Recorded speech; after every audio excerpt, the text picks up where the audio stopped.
This channel does not promote any violent, harmful, or illegal activities. All content provided by this channel is meant for an educational purpose only.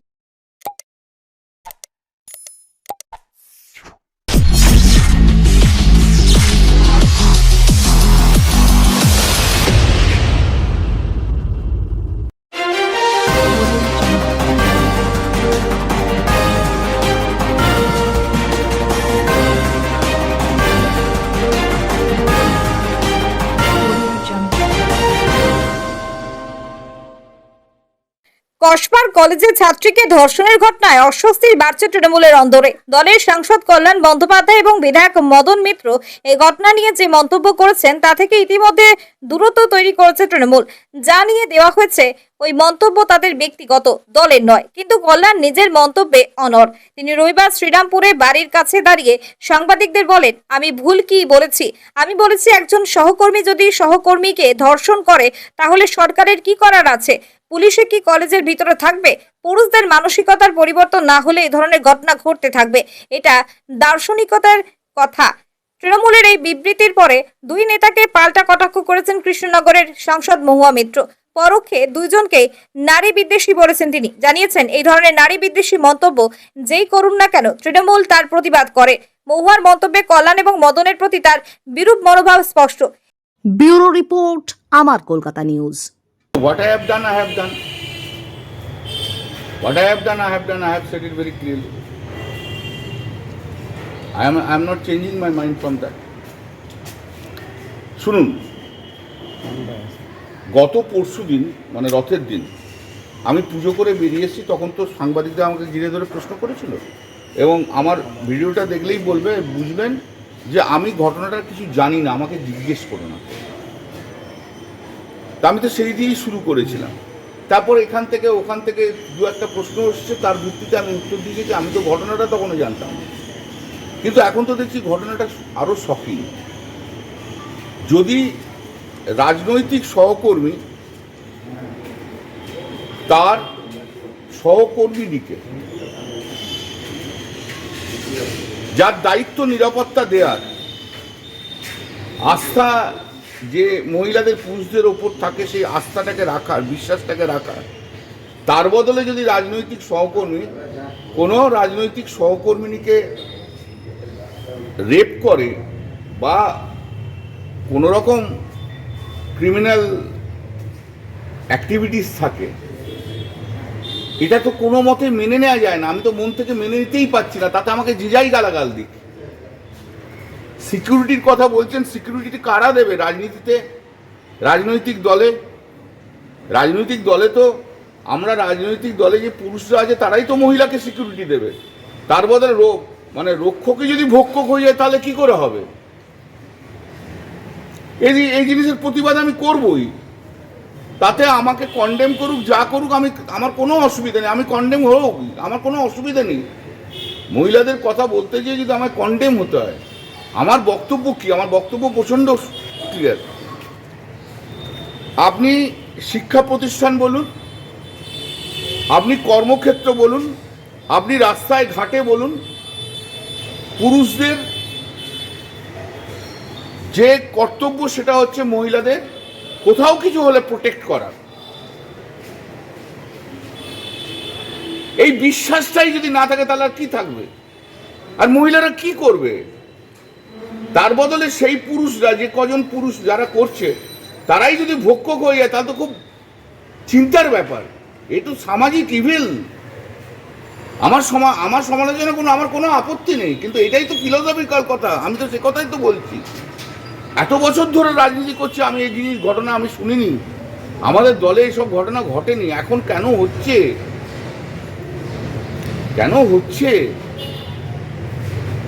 এই যে ক্রাইমটা, আপনি আমাকে বলুন তো, 4টে পর্যন্ত college হয়, সেই কলেজ কেন খোলা থাকবে সন্ধ্যে পর্যন্ত? 6টা, 6:30, 7টা ট্রেড ইউনিয়ন অফিসের জন্য কি এমন কাজ আছে যেখানে মহিলারা থাকবে? মহিলা বিহীন করো না তোমরা, ট্রেড ইউনিয়ন চালাও, তাদের বলো তোমরা বাড়ি যাও। তাদেরও তো একটা সিকিউরিটির ব্যাপার আছে না? কি এমন কাজ আছে? যদি কাজ থাকে, পাশাপাশি তো কোনো পার্টি অফিস থাকে, সেখানে তো আরো সিনিয়র লোকেরা থাকে, সেখানে যে বসে কাজ করো। এটা তো আমাদের দলের জন্য ভালো নয়। যে যাই আমাকে কন্ডেম করুক, আমাকে যা করুক, কিন্তু আমাকে এই কথাগুলো আমি বলছি, আপনারা জিজ্ঞেস করছেন, আমি বলছি, আমি অন্তর থেকে বলছি। আমি দীর্ঘদিন ধরে রাজনীতি করছি।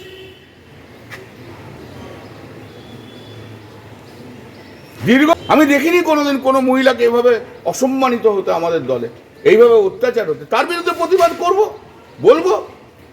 এবং এই ছেলেটি কার? নিঃসন্দেহে তার ইমিডিয়েট কোনো লিডার ছিল, তার আশীর্বাদে এত বড় বেড়েছে। কেন তাকে ধরা হয়নি আগে থেকে? জিরো টলারেন্সের কথা যেটা বলছেন, সেই জিরো টলারেন্স সবাই বুঝছে, কিন্তু জিরো টলারেন্সটা কি ঘটনা ঘটার পরে না ঘটনা ঘটার আগে? জিরো টলারেন্সটা ঘটনা ঘটার পরে না ঘটনা ঘটার আগে? সেই জায়গাটা নেই কেন? কালকে রাত্রিবেলা একজন আমাদের মহিলা এমপি আমাকে একটা SMS করেছে, টেক্সট করেছে। তাতে লিখেছে যে আই ফুললি সাপোর্ট ইউ। দিয়ে তৃণমূল ছাত্র পরিষদের একটি নেতার নাম লিখেছে হি হারবার্স ক্রিমিনালস। বুঝতে পারছেন?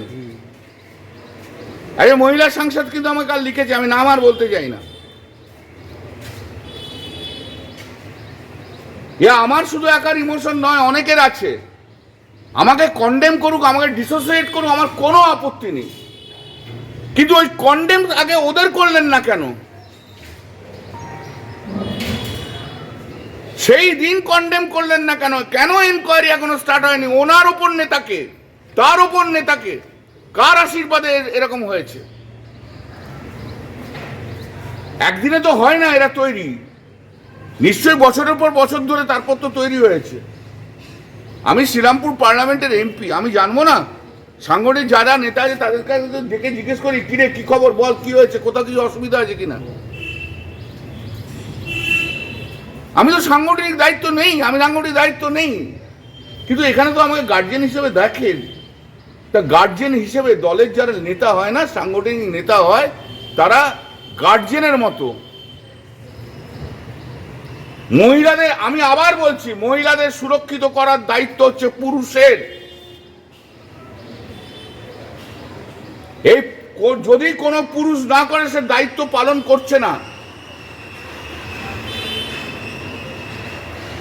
ये बात आपने कही थी कि महिलाओं की सुरक्षा पुरुषों का दायित्व है, और कुछ पुरुष विकृत मानसिकता के होते हैं, जिनके कारण इस तरह की घटनाएं घटती हैं। ये घटना घटती है, सब पुरुष नहीं होता है, कुछ पुरुष तो है। और वही विकृत मानुष को पुरुष आपको रात जागो में वो लोग हटता है, मिছিল करता है, बोलता है फांसी चाहिए। रात जागो दिन जागो। दादा, महुआ मित्र ने भी आपका ट्वीट के अगेंस्ट में ट्वीट किया है। মহুয়া মিত্র আপনার বিষয় নিয়ে ও বলেছে তো আমি নারী বিদ্বেষী, তাই তো টুইটটা। মহুয়া মিত্র, আমার প্রথম প্রশ্ন হচ্ছে, উনি 1.5 মাসের হনিমুন করে কি এসে ফিরেছেন ভারতবর্ষে? আর ভারতবর্ষে ফিরে এসেই কি পিছনে লাগা আরম্ভ করে দিয়েছেন? নারী বিদ্বেষী আমি নই, আমি নারীদের জন্য সবচেয়ে বেশি কথা বলি। আর মহুয়া মৈত্র এতটাই নারী বিদ্বেষী যে কৃষ্ণনগর পার্লামেন্টে কোনো মহিলা কর্মী, ভালো নেত্রী যারা, তাদেরকে উঠতে দেয় না। আপনি আমাকে নারী বিদ্বেষী বলছেন? 40 বছরের বিয়ে ভাঙিয়ে সেই বউকে রেখে দিয়ে তারপর আপনি এসে আরেকটা বিয়ে করলেন। তা কোন নারীর বুকে আপনি আঘাত মারলেন নিজের স্বার্থের জন্য? আর আমি নারী বিদ্বেষী? আমি জানি আপনাকে কিছু মহিলা সাপোর্ট করবে, আর সেই সমস্ত মহিলাদের ক্ষেত্রে যদি একই ঘটনা ঘটে, 30 বছর বিয়ের করার পর তার স্বামীরা যদি ছেড়ে চলে যায়, তখন তারা কি বলবে? আমি নারী বিদ্বেষী আর আপনি কি ভাবতে পারেন? 40 বছর বিয়ে হয়ে গেছে, ডিভোর্স করিয়ে সেই মহিলা কোথায় যাবে বলুন তো আমাকে? তার ছেলে পুলে আছে, she is a greedy lady. নারী বিদ্বেষী আমি নারীদের শ্রদ্ধা করি, সম্মান করি। এটা আমার কনস্টিটিউশন কেন সারা পশ্চিম বাংলা জানে। আমি একটি নারী hater, that is Mahua Moitra. I hate her. এরা কবে রাজনীতিতে এসছে? এর শুরু কি?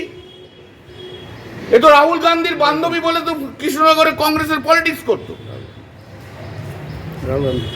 তারপর 2011 থেকে চলে এলো। একজন সিনিয়র এমপি আমাকে বলেছিল বা আমাদের বলেছিল সেই সময় যে তার বিধানসভার কেন্দ্রে দিদি ওর নাম প্রপোজ করেছিল। সেই সিনিয়র এমপি বলেছে না, ওকে চলবে না।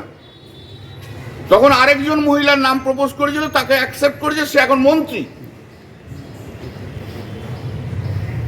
ঠিক আছে, গত 5ই জুন দিদি আমাকে বলেছিল ওই কালিয়াগঞ্জ না কি, ওখানে যে মিটিং করতে।